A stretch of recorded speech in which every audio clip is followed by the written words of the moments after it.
You did that. Tonight on Nebraska Nightly. It's the month to celebrate the Earth. Protests arise at Columbia University. And men's gymnastics team is bending backwards at the NCAA championship. This is Nebraska Nightly.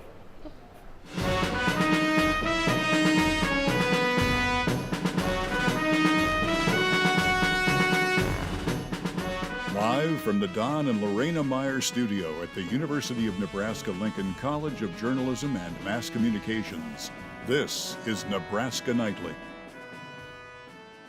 Welcome to Nebraska Nightly. I'm Madeline Fox. And I'm Hayden Hudson. Our top story today, the Ukraine-Israel aid has finally been passed. Earlier this afternoon, the United States Senate voted to send $95 billion of aid to Ukraine, Israel, and Taiwan after the House did the same thing Saturday morning. This is after 6 months of controversy surrounding the bill. $61 billion will be going to Ukraine. President Biden is expected to sign the bill soon. Over the weekend, Ukraine's President Volodymyr Zelensky expressed his gratitude with Congress for getting the bill passed. A large fire engulfed a Lincoln business, causing hundreds of thousands of dollars in damage. The fire was initially reported near North 23rd Street and Cornhusker Highway at 2:35 p.m. Lincoln Fire and Rescue crews were dispatched to Lincoln cars due to a report of an explosion and a car fire. Due to the high intensity of the fire, crews could not enter the structure upon arrival. The fire was made more difficult due to southwest winds fanning the fire through the open garage doors. Several parts of the building, including the roof and west wall, collapsed because of the fire. It caused $500,000 in damage to the building and $150,000 to its contents. Currently, the building is unsafe due to the collapse and other hazards. On March 20th, the Nebraska Board of Regents named Dr. Jeffrey Gold as the priority candidate for the University of Nebraska president. As state law requires, he is undergoing a 30-day public vetting period. Last week, before the end of the vetting period, additional public forums were announced. The forums are going to be held tomorrow, April 24th. The first forum will be at 10:30 a.m. at the Nebraska College of Technical Agriculture in Curtis, Nebraska. The next one at 1:30 will be at the West Central Research Extension and Education Center in North Platte. Dr. Gold will finish the day at the Panhandle Research Extension and Education Center in Scottsbluff at 3. Following the vetting period, if the Board of Regents deems it appropriate, they will bring Dr. Gold's appointment for consideration at the Board of Regents meeting. University community members and public are encouraged to submit feedback on Gold's candidacy anytime during the vetting period by visiting nebraska.edu/presidentsearch/feedback. There were two separate crashes in Buffalo County on Sunday. Interstate 80 in Buffalo County closed down for several hours on Sunday, pushing the traffic to Highway 30. Nebraska State Patrol say the first crash happened at 9:45 a.m. when a pickup rear-ended a semi in the construction zone. The driver suffered non-life-threatening injuries and a child suffered minor injuries. The interstate closed at that time for about 90 minutes. NSP said then around 12:30 near the same location, a second crash happened. A semi was parked on the westbound shoulder in the two-lane construction zone, and another semi hauling a piece of AG equipment struck the semi parked on the shoulder, causing the equipment to enter the eastbound lanes and striking an oncoming semi. The driver of the eastbound semi was killed in the crash. He has been identified as 49-year-old Vyacheslav Nadolinsky of Dallas, North Carolina. Interstate 80 stayed closed for 5 hours due to troopers conducting a full crash reconstruction and investigation. Several agencies assisted NSP during the afternoon, including the Buffalo County Sheriff's Office, Dawson County Sheriff's Offices, Kearney Police, and the Nebraska Department of Transportation and local EMS. Polling locations for 27 precincts and Lancaster County have been moved to new locations ahead of the statewide primary and general elections. Lancaster County Election Commissioner Todd Wicklund says most of the changes were made to enhance voters' election day experiences. The changes will impact around 27,000 of the 201,000 voters in Lancaster County. Notices of these changes were mailed to all voters impacted on Monday. Affected voters should expect to receive their new polling place notices in their mailboxes within a few days. Bug experts warn tick season is off to a strong start after an unusually mild winter. University of Nebraska Extension entomologist Jody Green says warmer than normal temperatures gave the ticks a head start. Green says they are everywhere and have been for a few weeks. If temperatures remain above freezing and there's no snow, ticks can remain active throughout the year. Since we haven't seen much snow in the area in the last couple of months, they've been particularly active. Green recommends checking yourself, your kids, and your pets for ticks after they've been outside.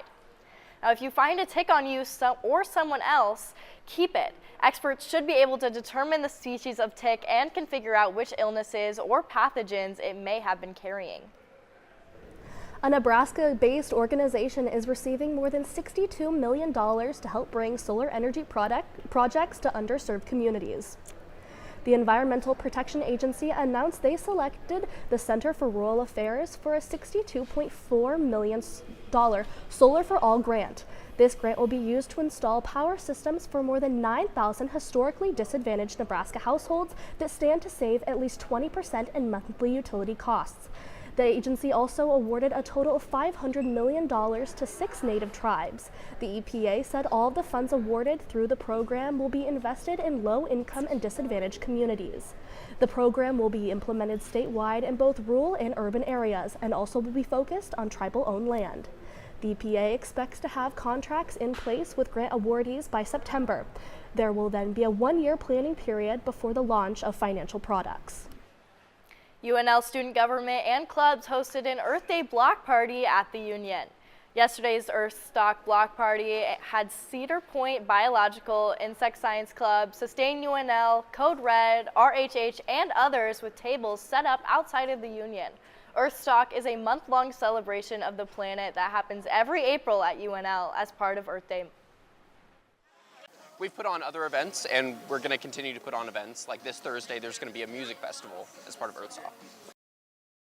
The last day of Earthstock is April 28th with a lunch and learn on Zoom and a Wall-E movie night at Red Cloud in Cather. 3 Nebraska nonprofits received funding from a billionaire. Bright Horizons, Nebraska Appleseed, and the Ho-Chunk Community Development were just a few nonprofits that were chosen by billionaire Mackenzie Scott. There were more than 6,000 applicants, and Scott chose 360 recipients to receive funding. Scott has given away $17.3 billion since 2019. Scott is the 3rd wealthiest woman in the United States and the 47th wealthiest person in the world. The philanthropist and author is also the ex-wife of the founder of Amazon, Jeff Bezos. Our local meteorologist Logan Schlottman has our weather. Logan? Just a couple of clouds covering the skies currently in Nebraska. We do see some of those high-level clouds that have been in the Star City area, but as we look forward to Thursday on to Saturday, we do have those chances for some severe weather approaching the area. This is our Day 3 outlook, so this is for Thursday. I'll talk more about that and our complete forecast right after the break. Back to you. Coming up after the break. A drunk driving incident. Protests at Columbia University and NYU. And investment companies are under fire. Stick with us. Need for blood never stops. And at the Nebraska Community Blood Bank, your blood could help save lives. Right now, only 7% of the population donates blood. But imagine if there were more. We're sitting at below a 7-day level of supply of all blood types across the board. So every blood type is important, and we need all donors of all types to come in and donate right now. At the Nebraska Community Blood Bank, they believe that all types make a strong blood supply.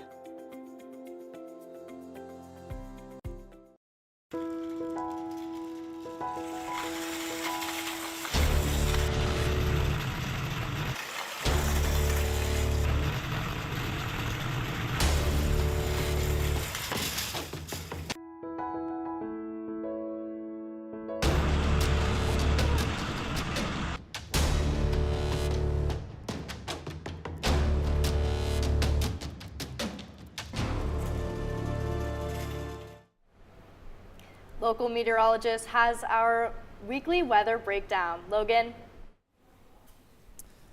Looking at most of the state, there are going to be in the mid to high 60s, so some pretty comfortable temperatures with 65 in Broken Bow, 62 up in O'Neill, and then 69 down in our metro areas in Lincoln and Omaha. Currently in Lincoln, we do have those strong northwesterly winds of 24 miles per hour, where we have seen gusts all the way up to 40 miles per hour. Dew point is very low. Relative humidity is pretty low, but it's overall a really nice day. Nationally, we do see a storm system that's been making its way up to the Great Lakes region, not affecting Nebraska so far, where we just have those high-level clouds covering, very smally covering the Lincoln and metro areas. While day 3 outlook, that severe weather, this is going to be for Thursday. Nebraska is in a level 2 out of 5. This is a slight risk. First parts of southwestern Nebraska, while the rest of the area is going to be in a marginal or thunderstorm risk. While day 4 outlook, this is going to be for Friday. We do see those metro areas in Lincoln and Omaha. They're going to be in this 15% range. That's going to be covering all the way down to Texas. So potential severe weather is also on Friday and on Saturday too, but it's just shifted more south. This is the spring game, but we could be expected to be in some thunderstorm areas just north of that risk. Looking at our WPC fronts for Thursday, we're going to be seeing that low pressure system that's over in the west. As you get into Friday, this is where you really start to see that severe weather really kick in, where we see that low pressure system that's going to be making its way up to the northeast. Cold front, warm front, that's going to be starting a lot of these severe weather. And Saturday, it's going to make its way out, but we do see another one coming from the west with more chances of rain, also with another pressure system down in the Kansas-Oklahoma border. And back on Sunday, where we do see the higher chances for severe weather, we have that other low pressure system with the cold front making its way through the area. Looking at our NAMS model, this is where we're going to be seeing this small amounts of precipitation leading all the way up to Thursday. It's going to be on and off with sprinkles. With our GFS model, this is where we're going to be seeing those low pressure systems start to make their way in. We can see both of them here as we let this reset. We're going to see the first one come through, and then there should be another one also coming through. Those rain chances for that week, as we go to Wednesday, it will be 20% chance with Thursday and Friday having those 70% chances before finally tapering down 60% on Saturday, 40% on Sunday. Monday is going to be a dry day. With Tuesday, there are going to be some chances for more showers back. Looking at our QPF, this is for the next 7 days for total rain chances, for total rain amounts that we can get. For most of the Nebraska area, we're going to be in that 1 to 2.5 inch of rain area, while going from Iowa down to Arkansas, they can see anywhere up to around 5 inches of rain. Forecast for tonight, it's going to be 40 degrees, nice calm wind of 6 to 14 miles per hour from the north, mostly clear, and we could see some gusts all the way up to 20 miles per hour. Looking at tomorrow, we're going to be seeing a high of 69 degrees, partly cloudy. Those winds are going to be shifting towards the southeast in the afternoon, and it should warm up relatively fast. That week ahead, we do have those 4 days of storms going from Thursday on to Sunday, but after that, it should be nice and sunny, but temperatures are going to warm up as we do have that 78 degree on Friday, cool down a little bit down to 69 on Sunday, but then guess what? The 80s are sure going to be back on Tuesday. That's all I have for the weather, and we'll take it right back to the desk. Thanks, Logan. An 8-year-old girl and her 5-year-old brother were killed, and at least 9 others were seriously injured after a drunk driver crashed into a building hosting a birthday party on Saturday in Newport, Michigan. Monroe County Sheriff Troy Goodnaw choked back tears in a press conference following the incident. Tiara Braddock from CNN has the story. Unfortunately, in tragedy, 2 of the victims were pronounced deceased at the scene. This includes an 8-year-old female and a 5-year-old male who are siblings of each other. There was a child's birthday party going on at the boat club when the crash happened at around 3 p.m. Upon arrival, first aid was provided to approximately 15 victims, which included adults and young children. 9 of those victims were transported by ambulance and/or medical helicopter to local hospitals with serious life-threatening injuries. The scene was described by the first responders as extremely chaotic, with high level of emotions of those directly involved and those who witnessed this horrific incident. Sheriff Goodnow says the woman who was driving the car was intoxicated. The 66-year-old female driver of the vehicle, excuse me, who will not be identified at this time, has been taken into police custody for operating while intoxicated, causing death. A man who lives next door to the boat club did not want to speak on camera, but he shared his home surveillance video with 7 Action News. You can see a dark-colored SUV speeding toward the boat club. Here's another angle of the SUV from the man's front door. By the words of the first responders, it was chaotic. Driver has not yet been identified but was arrested for operating a vehicle while intoxicated while causing death and will likely face other charges. Tensions are escalating this morning at campuses across the country, including at New York City's Columbia University, with pro-Palestinian protesters camping out at the Ivy League University for a 7th day. Charges of anti-Semitism on campus pushed the school's president to testify before Congress last week, with calls for her resignation getting louder. Jewish students at the university say they don't feel safe as the major Jewish holiday of Passover is underway. Gloria Pazmino joins us from the campus of Columbia University. Police have been setting up barricades and patrolling the area here outside the Columbia University campus.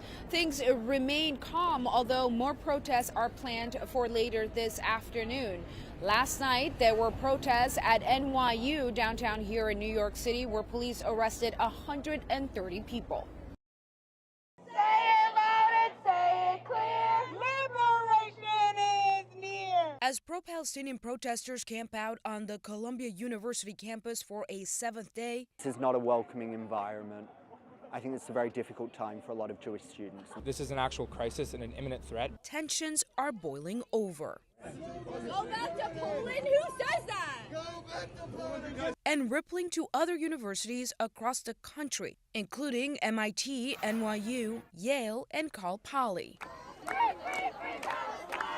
A rabbi linked to Columbia University urged Jewish students to stay home, saying recent events at the university have, quote, made it clear that Columbia University's public safety and the NYPD cannot guarantee Jewish students' safety. Late Monday night, the university announcing in-person classes are canceled until the end of the semester. At least one protester says it's not just the Jewish students who are being harassed. I'm Jewish, but there has not been a lot of focus on, Palestinian students who have been, feeling anti-Islamic sentiment. President Joe Biden condemning all hate on both sides. I condemn the anti-Semitic protest. I also condemn those who don't understand what's going on with the Palestinians. Now, past the gates of Columbia University, there is an encampment which has continued to grow over several days, but protests have remained peaceful. In the meantime, Columbia's president has been facing mounting criticism from both students and some of her colleagues, including a set of professors that says they want to introduce a resolution to censure her. Reporting in Manhattan, I'm Gloria Pazmino. Back to you. Not far from Columbia University, pro-Palestinian protesters were arrested while demonstrating at New York University Monday night. The New York Police Department made arrests in Greenwich Village after protesters defied orders by the school to leave by Monday afternoon. No word on how many protesters were taken into custody. NYPD said they were allowing 50 or so protesters to stay in the tents when another 50 people from the street jumped the barricades and joined them. NYU students had set up tents and were protesting in solidarity with Columbia University, who is currently facing a crisis over charges of anti-Semitism on campus. BlackRock Inc., MSCI, and other Wall Street investment companies are currently under fire by the U.S. Congress. Throughout 2023, the Wall Street corporations invested more than $6.5 billion into 63 Chinese companies. The overseas businesses had previously been flagged and blacklisted by the United States government. The companies that have received the investments are tied to the People's Liberation Army, an extension of the Chinese Communist Party's military.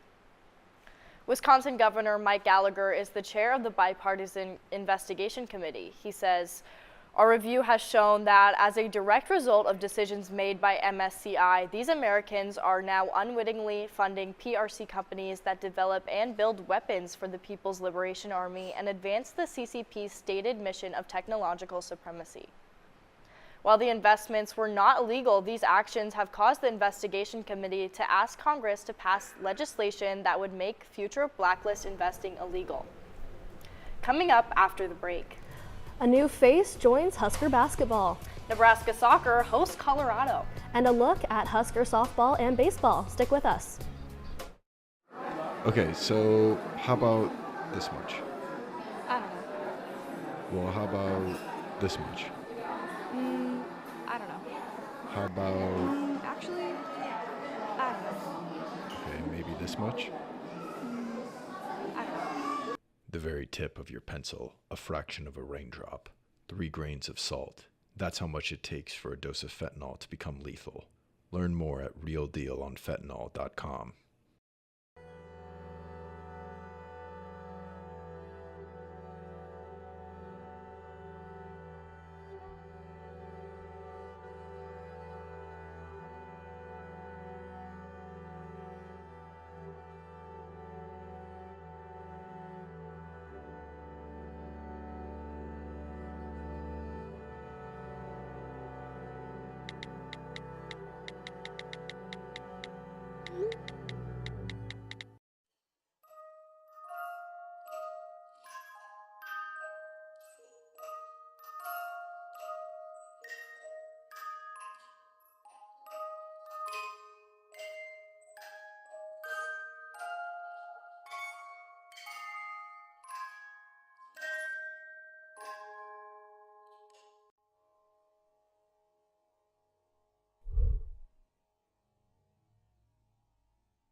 As weather warms up, Nebraska spring sports are in full swing. Nebraska Nightly's Peyton Gherkin is here with more. Peyton?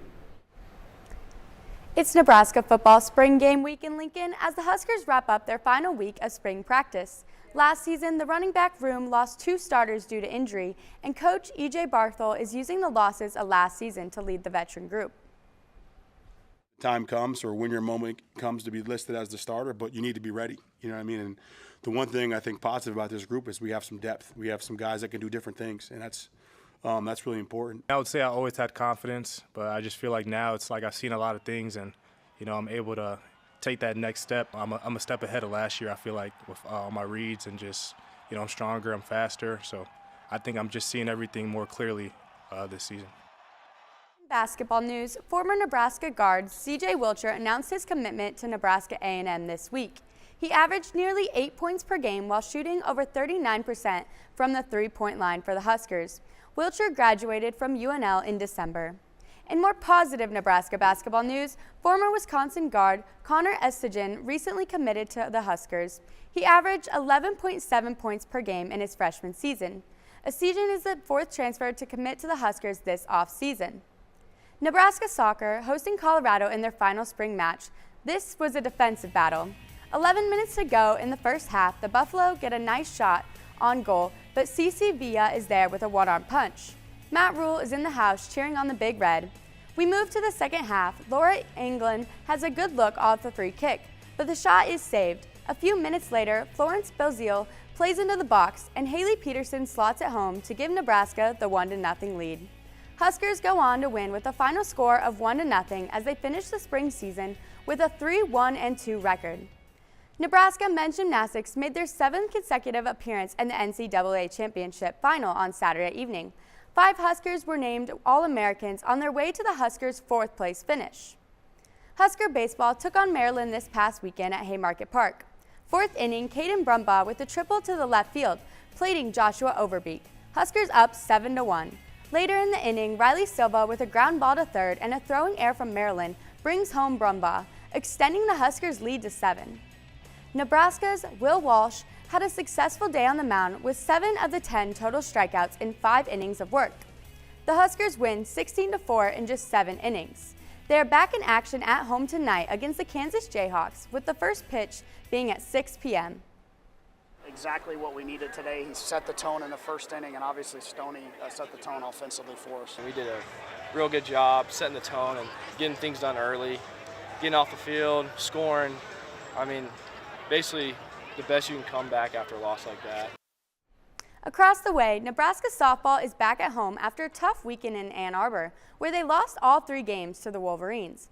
They host rival Iowa today for a doubleheader. Nebraska Nightly's Gavin Nylander has more from Bullen Stadium. I'm Gavin Nylander at Bullen Stadium as the Huskers come off a loss in a 3-game series against Michigan this past weekend.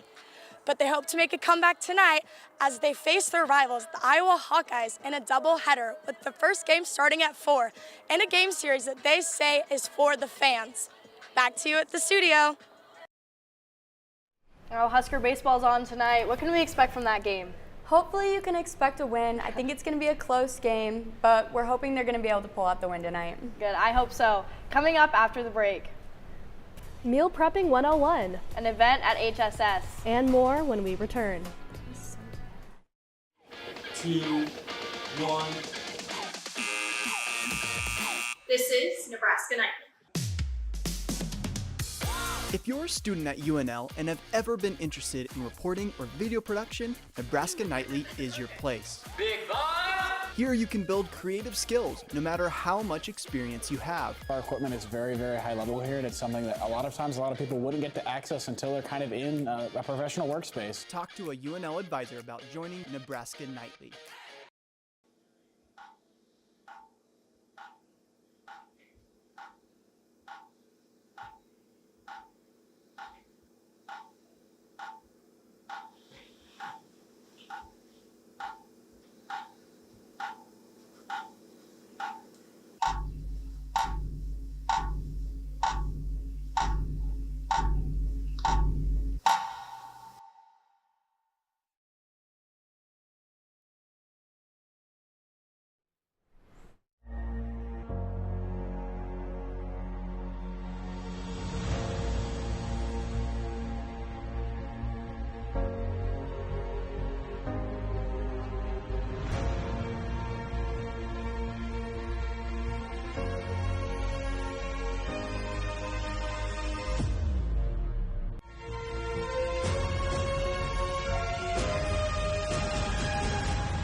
It's a big weekend in Lincoln, and Finley Stroh's here with all the details. Finley.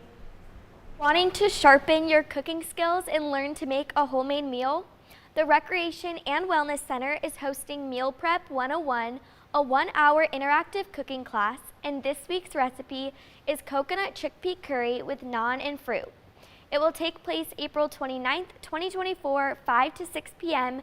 in the Recreation and Wellness Center. Sign up online by April 24th and pay the class fee of $30 to secure your spot. Ready to grill and chill to celebrate the end of the semester? Free food and fun? Harper's Smokehouse is serving food you can buy with your meal plan in the HSS Complex Courtyard. This event will run April 24th, 4 to 7. Free shirts will be given out, and there will be an inflatable to celebrate the end of your semester. Springtime is here, and the Spring Affair 2024 preview party and plant sale is the Great Plains' largest plant sale. The Nebraska Statewide Arboretum will host its annual event April 25th through the 27th at the Sandhills Global Event Center. The preview party and plant sale will include a buffet dinner and entry to the sale. Tickets are $45 for NSA members and $55 for non-members. Tickets are also available for the preview sale only, which will be held Thursday, April 25th from 7 to 9 p.m. All profits from the ticket sales support NSA's statewide tree planting, garden making, and educational outreach efforts throughout the year. To purchase tickets or for more details, visit plantnebraska.org/sales/spring-affair. Now back to you at the desk. Thanks, Finley. That plant sale sounds like fun, but I'm not a huge plant person, but I'm going to be all over that buffet. Yeah, I mean, I'm not a huge plant person either, but I do have a succulent that I've kept alive for the past 6 months, so that's a big win for me. Yeah, better than me.